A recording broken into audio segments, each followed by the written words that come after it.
Hi guys, welcome back. हम हमारी ये सीरीज़ डिप्लॉयमेंट के रेलेवेंट है कि हम किस तरह से अपनी एप्लीकेशन को डिप्लॉय कर सकते हैं ऑन द लाइव सर्वर।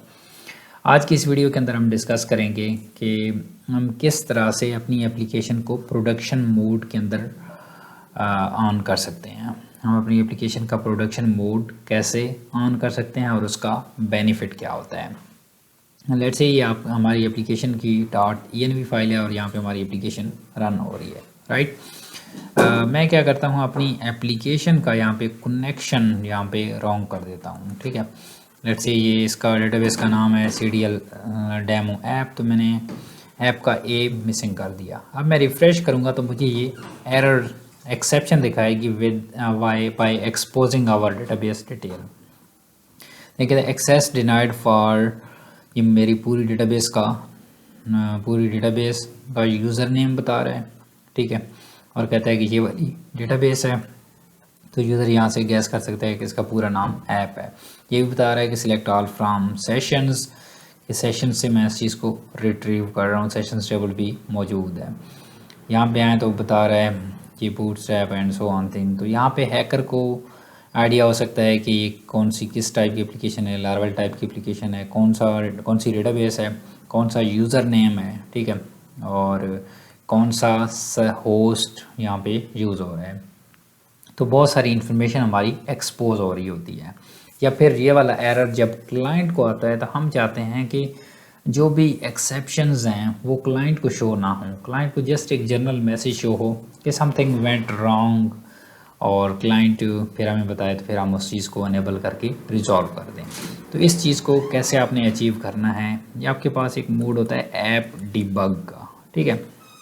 इसको आपने फॉल्स कर देना है। तो मैंने इसको सेव किया और अगर आप रिफ़्रेश करें तो हम यहाँ पे देखें, आप दे रहा है 500 एरर रेदर देन कि ये आपके पास आपकी एरर को दिखा रहा है, राइट। 500, अब इसमें कुछ भी हो सकता है, ये एक जर्नल एरर होता है। अब ये चीज़ होती है। और उसके अलावा यहाँ पे ऐप इन्वायरमेंट यहाँ पे लोकल दिया हुआ है, तो यहाँ पे आप उसको प्रोडक्शन सेट कर सकते हैं।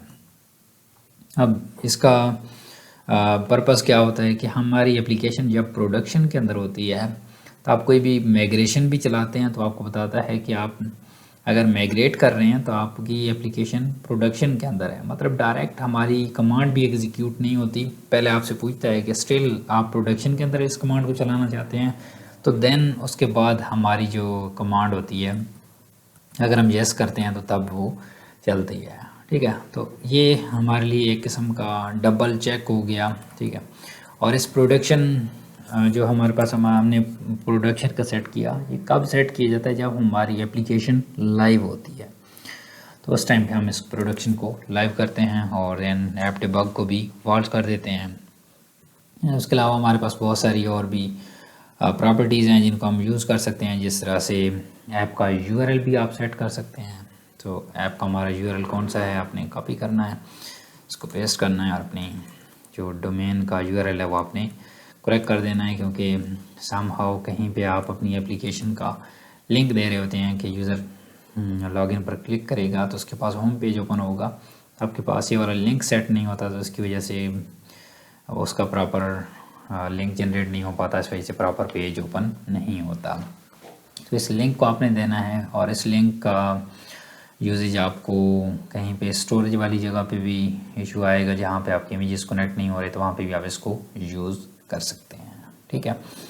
और एक और चीज़, अगर आपके इमेजेस स्टोरेज फोल्डर के अंदर स्टोर्ड हैं और आपने एप्लीकेशन को yes I want to save this, आपने एप्लीकेशन को लाइव किया हुआ है, जब आपने एप्लीकेशन को लाइव किया तो आपका जो पब्लिक के अंदर यहाँ पे जो स्टोरेज का एक फ़ोल्डर बनता है, वो आपका स्टोरेज का फ़ोल्डर तो बना होता है, लेकिन क्या होता है कि वो उसको आपने एक बार डिलीट करना होता है और दोबारा से आपने स्टोरेज और पब्लिक के अंदर जो स्टोरेज मौजूद है उनको आपस में लिंक करना होता है।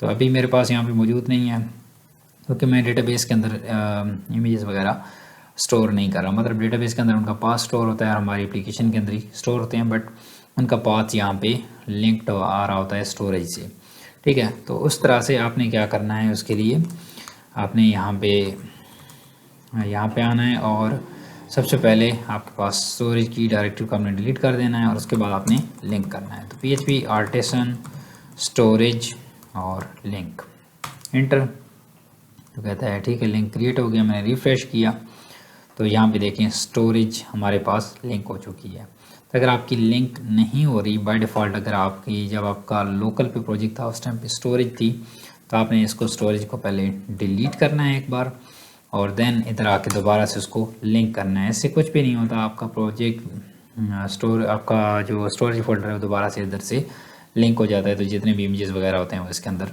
आ जाते हैं। तो इस तरह से आप इसको अनलिंक और लिंक कर सकते हैं। आई होप ये वीडियोस आप लोगों के लिए बहुत हेल्पफुल होंगी।